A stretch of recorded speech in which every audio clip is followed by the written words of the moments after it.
Hello students, welcome to you in my online class। आज हमारा next topic है भारत भू आकृतिक प्रदेश, यानी कि भारत के भौतिक प्रदेश। देखिए, भारत को वैसे तो कई भौतिक प्रदेशों में बांटा गया है और कई प्रकार से बांटा गया है। तो भू आकृति की दृष्टि से भारत में काफ़ी विविधताएं हैं। स्थलाकृति की ये विषमताएं भूगर्भिक संचलन, संरचना तथा जलवायु की विषमता का परिणाम है। भारत के संपूर्ण क्षेत्रफल का 11% भूभाग पर्वतीय, 18% भूभाग पहाड़ी, 28% भूभाग पठारी एवं 43% भूभाग मैदानी है। देखिए, अगर प्रतिशत की दृष्टि से देखें तो भारत में जो मैदानी भूभाग है वह सर्वाधिक है। भारत को सामान्यतः 4 वृहद, 20 मध्यस्तरीय एवं 58 लघु स्तरीय भूआकृतिक प्रदेशों में विभाजित किया जाता है। ये 4 वृहद प्रदेश निम्नलिखित हैं। पहला है उत्तरी पर्वतीय प्रदेश, सेकंड है दक्षिण का पठार, थर्ड है विशाल मैदान यानी कि उत्तर का विशाल मैदान भी कह सकते हैं इसको, फोर्थ है तटवर्ती मैदान एवं द्वीप समूह।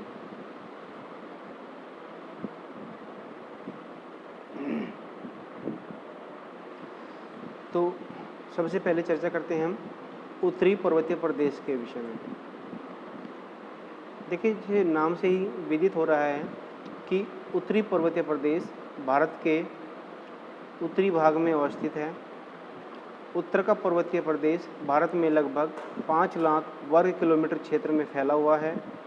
इसकी लंबाई लगभग 2500 किलोमीटर है। लंबाई जो है इसकी जम्मू कश्मीर में नंगा पर्वत से लेकर अरुणाचल प्रदेश में नामचा बरवा तक है। पश्चिम क्षेत्र में इसकी चौड़ाई यानी कि भारत के पश्चिम में हिमालय की चौड़ाई 400 किलोमीटर है, जबकि पूर्व में मात्र यह घटकर 160 किलोमीटर रह जाती है। तो इस आधार पर हम कह सकते हैं कि पूर्व की अपेक्षा पश्चिमी भाग में हिमालय की चौड़ाई अधिक है। इसका प्रमुख कारण है कि पश्चिम की अपेक्षा पूर्व में दबाव बल का अधिक होना। दबाव बल कैसा? देखिए, आप सभी को पता है कि भारत गोंडवाना लैंड का भाग है और भारत उत्तर और उत्तर पूर्व की ओर गति करता हुआ यूरेशिया प्लेट से टकराया है। ठीक है, तो इसी से वहाँ पर दबाव लग रहा है। और जहाँ प्रेजेंट टाइम में आज हिमालय पर्वत है, वहाँ उससे पहले टैथिस नाम का एक सागर था। ठीक है, तो उसमें वलन पड़ने से प्रेजेंट टाइम में हिमालय की उत्पत्ति हुई है। तो उत्तरी पर्वतीय प्रदेश को निम्नलिखित 3 भागों में बांटा जा सकता है।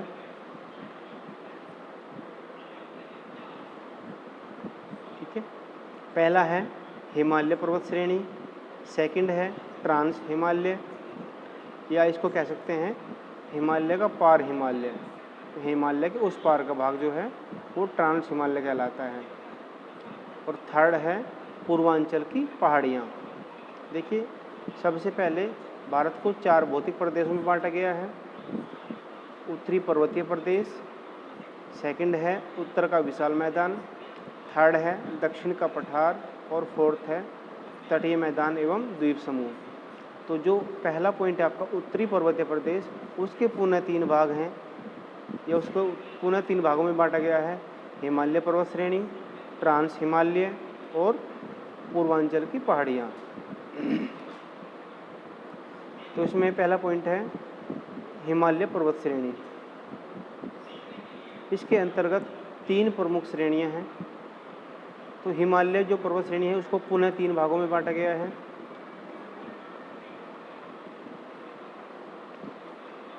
महान या हिमाद्री या आंतरिक हिमालय।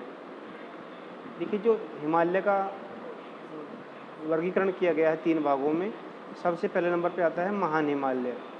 उसके अलग अलग नामों से जाना जाता है उसे, जैसे कि हिमाद्री हिमालय और आंतरिक हिमालय। सेकंड नंबर पे है आपका लघु हिमालय, इसे हिमाचल श्रेणी भी कहते हैं। और थर्ड है सी पॉइंट वाह्य हिमालय या उप हिमालय या शिवालिक श्रेणी। ठीक है, अब बात करते हैं महान हिमालय की। अभी आपको बताया कि इसे हिमाद्री हिमालय या वृहद हिमालय या आंतरिक हिमालय के नाम से भी जाना जाता है। इसका निर्माण 7 करोड़ वर्ष पहले हुआ। कितने? 7 करोड़ वर्ष पहले, अर्थात ओलिगोसीन काल में हुआ। ये इम्पोर्टेंट है, याद रखना, पूछ लेते हैं इसको कि हिमालय का निर्माण कब हुआ और किस काल में हुआ। तो हिमालय का निर्माण 7 करोड़ वर्ष पहले ओलिगोसीन काल में हुआ था। यह पश्चिम में नंगा पर्वत से लेकर पूर्व में नामचा बरुआ तक फैला हुआ है। ठीक है, तो पश्चिम में नंगा पर्वत कहाँ पे स्थित है? जम्मू कश्मीर में स्थित है। और नामचा बरुआ कहाँ पे है? यह अरुणाचल प्रदेश में स्थित है। अच्छा, विश्व की सर्वोच्च चोटी माउंट एवरेस्ट या सागरमाथा इसी में स्थित है। देखिए जो विश्व की सर्वोच्च चोटी है या सबसे ऊंची जो चोटी है माउंट एवरेस्ट, वह महान हिमालय या हिमाद्री हिमालय में ही स्थित है। इसे सागरमाथा के नाम से भी जाना जाता है। महान हिमालय की औसत ऊंचाई 6000 मीटर है। देखिए जो महान हिमालय है उसमें बहुत सारी पर्वत श्रेणियां हैं, उन सभी को जो एवरेज निकाला गया है, जो उनकी औसत ऊंचाई निकाली गई है, वह है 6000 मीटर। जबकि जो माउंट एवरेस्ट है वह विश्व में सर्वाधिक ऊंचा है, अभी आपको बताया है, और उसमें उसकी जो ऊंचाई है 8848 मीटर है। और जो अभी हाल ही में चाइना एवं नेपाल ने एक संयुक्त सर्वे किया, दोबारा इस महान हिमालय एवरेस्ट की ऊंचाई का सर्वे किया, तो उसमें जो एवरेज जिसकी ऊंचाई है वह 8848.86 मीटर आई है, यानी कि तो 0.86 मीटर की बढ़ोतरी हुई है। तो कंचनजंगा 8598 मीटर।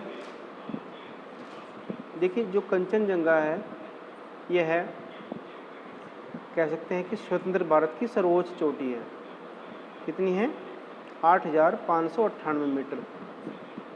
और कह सकते हैं कि विश्व की तीसरी सबसे ऊंची चोटी है।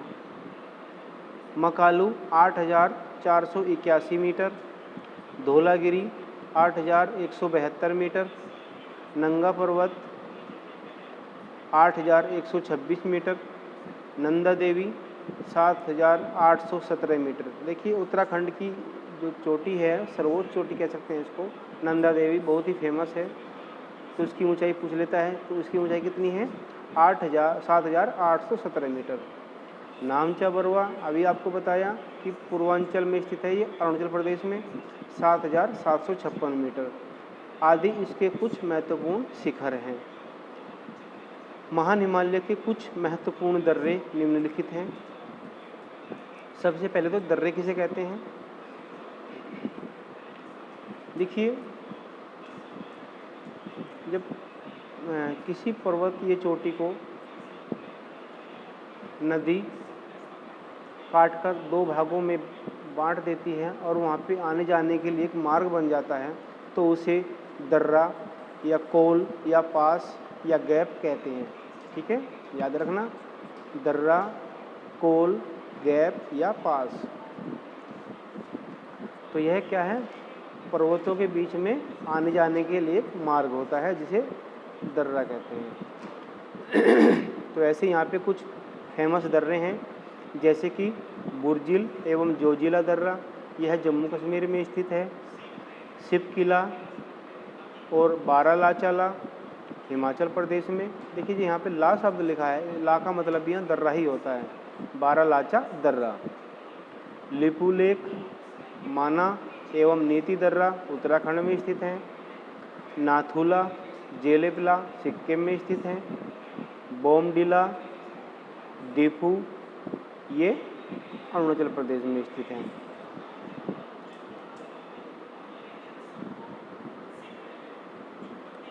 अब बात करते हैं लघु हिमालय की।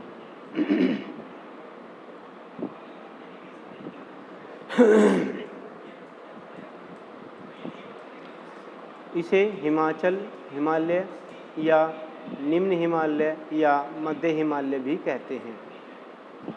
इसकी चौड़ाई 100 से 80 किलोमीटर के मध्य है, जबकि आपको बताया गया है जो महान हिमालय उसकी औसत चौड़ाई कितनी थी, 400 से लेकर 160 किलोमीटर के मध्य, और इसकी कितनी है, 80 से लेकर 100 किलोमीटर के मध्य है। इसकी औसत ऊंचाई 3700 से 4500 मीटर के मध्य है, जबकि महान हिमालय की औसत ऊंचाई 6000 मीटर थी। लघु हिमालय में पीर पंजाल श्रेणी कश्मीर में, धौलाधर श्रेणी हिमाचल प्रदेश में, नाग टिब्बा श्रेणी महाभारत श्रेणी नेपाल में, मसूरी श्रेणी कुमाऊं में आदि इसकी प्रमुख श्रेणी हैं। शिमला धौलाधार श्रेणी पर स्थित है। देखिए शिमला जो है एक हिल स्टेशन है जो फेमस है, कहाँ पे है वो, धौलाधर श्रेणी पर स्थित है। रानीखेत, नैनीताल, मसूरी, दार्जिलिंग, चक्राता आदि लघु हिमालय पर ही स्थित हैं। पीर पंजाल एवं बनिहाल पीर पंजाल श्रेणी पर स्थित 2 दर्रे हैं। लघु हिमालय की ढाल पर छोटे छोटे घास के मैदान पाए जाते हैं, जिन्हें कश्मीर में मर्ग जैसे कि सोनमर्ग, गुलमर्ग तथा उत्तराखंड में बुग्याल एवं प्यार कहते हैं। कश्मीर घाटी में हिमोड़ निक्षेप द्वारा निर्मित संरचना को करेबा कहते हैं। यह केसर या जाफरान की खेती के लिए फेमस है। मायोसीन काल में मध्य हिमालय का निर्माण हुआ था, और उसका कब हुआ था,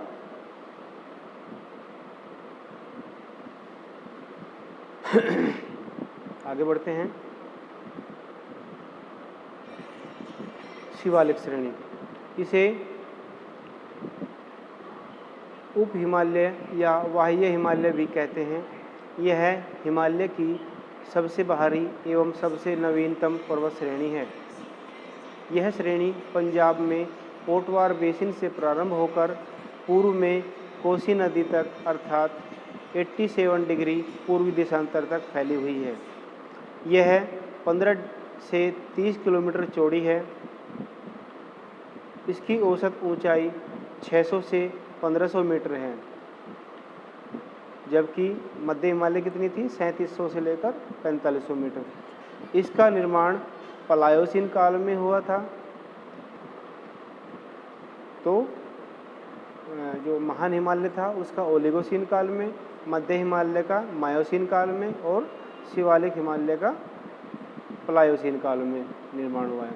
शिवालिक एवं मध्य हिमालय के बीच अनेक अनुदैर्ध्य घाटियाँ पाई जाती हैं, जिन्हें पश्चिम व मध्य भाग में दून जैसे कि देहरादून, कोठरी दून, पूर्वी भाग में हरिद्वार द्वार कहते हैं, फॉर एग्जांपल हरिद्वार कोट द्वार कहा जाता है।